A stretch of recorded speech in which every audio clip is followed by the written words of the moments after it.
feet.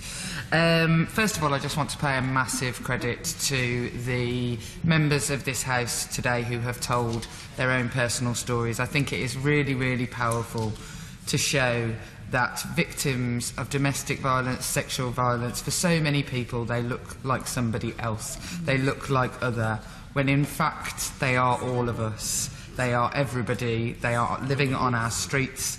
We are sitting next to them at work. We are talking to them on the school run. They are everywhere, and I pay a tribute to those who have done that today. The memorable women in here will certainly resonate with people out there. So last week I dealt with a very upset mother on the phone whose daughter had, while she was at school, had to deal with two boys in the dinner queue throwing insults at each other about how they had had sex with her. These children were 9 years old. When she spoke to her daughter about the incident, she said the little girl said she felt ashamed. She thought she had done something wrong, and that's why the boys were saying this about her.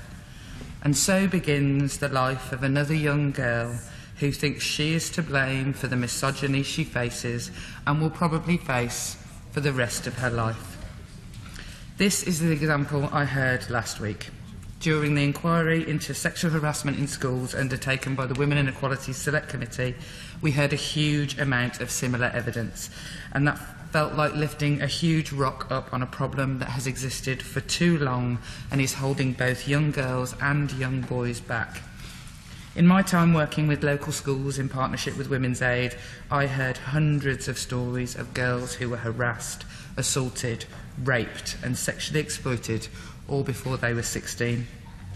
I would hazard to say, and I think that this debate has shown, that every woman in this building has a tale to tell about being a teenager and having boys or men groping them, trying to lift up their skirts, talking about having sex with them and scaring them. When I told my 11-year-old son, who has just started secondary school, about what happened to the little girl, he shrugged and said, "I hear that stuff all the time, Mom." When I look at the government's response to the Select Committee's report, I am left exasperated. As a parent, I am worried. Shall I sit with my son and that little girl in question and say, "Don't worry, there is cross-government support for prioritising work to make significant progress in this area"? I'm sure their shame will not be at all reduced. Just after I was elected, I went to speak at a conference in Birmingham on tackling violence against women and girls. I'm sure that's a surprise to everyone. The room was filled with police officers, children's social workers, housing managers, doctors, nurses, teachers and charities, all specialists in their field. I asked them to raise their hands if they thought the single biggest change in prevention of violence and abuse of young women was to make sex and relationship and consent education mandatory in our schools. Every single person raised their hand. Year after year, this House has been given a chance to pass this much-needed law. Obviously, the government was a little ahead of its time in refusing to listen to experts, as every time it has been before this House has failed to pass it. I want to know why. I want the Minister, who I know cares deeply about this, in front of me to put down the red folders, throw away the notes, throw caution to the wind, I've made a career out of it, and tell me honestly why this is. We were always led to believe by whispers that somebody at number 10 was stopping it in the days of David Cameron. We in the violence against women and girls sector were constantly assured by people in the then Home Office that the then Home Secretary agreed with us. Well, she is in number 10 now, and still some sort of conservatism with a small c stands in the way of what over 90% of parents want for their children and 100% of experts know would make the difference. I don't want to hear that we are looking into this, that we support calls, that we are taking firm action. I don't want it to be pointed to another strategy document that proves nothing more than our ability to write strategy documents. I have been hearing it for years, and now I want a real answer as to why this law has not passed. I know all across this House, in every party, there is support for this.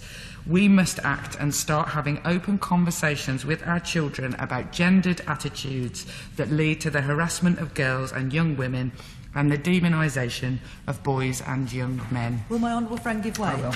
Thank you, Claire. I thank my honourable friend for giving way, and she's making a very powerful speech, and I have to say, of course, I agree with every word. And like my honourable friend, I spent my life before becoming an MP in the domestic violence and sexual violence world. Will she agree with me that we really need to have proper, well-integrated perpetrator programmes of high quality, as well as sex and relationships education? The one does prevention, the other does, when things don't work out, trying to make things better, but that they must be of high standard. And will she also join me in calling for the Istanbul Convention to be ratified by this country, and for all members of this House to be in the House a week tomorrow to do that? Well, I thank her for the intervention, and of course I agree with every word. I think it is very important to stress that whilst the Select Committee was hearing evidence, we heard some amazing evidence from some brilliant organisations who are working specifically with men and boys in this space, and they showed how much could be done. And if we do not focus on the attitudes of men who commit violence and boys who will become those men who commit violence, we will be letting the side down. But I would very much stress that I have seen bad practice in this space of perpetrator work, and that local commissioning of this must be done by experts in the field, and the organisation that my honourable friend worked for certainly were exactly that. We are here today to speak about the elimination of violence, not cleaning up afterwards. Prevention and culture change have got to be the thing that means when I stand and read the names of women murdered at the hands of violent men every year, that each and every year that list will grow shorter. The ministers in front of me have the power to reduce that list, and I will sing their praises if they do. I am telling them now that talking to our children about consent, gendered attitudes and respect is the very best place to start. Good.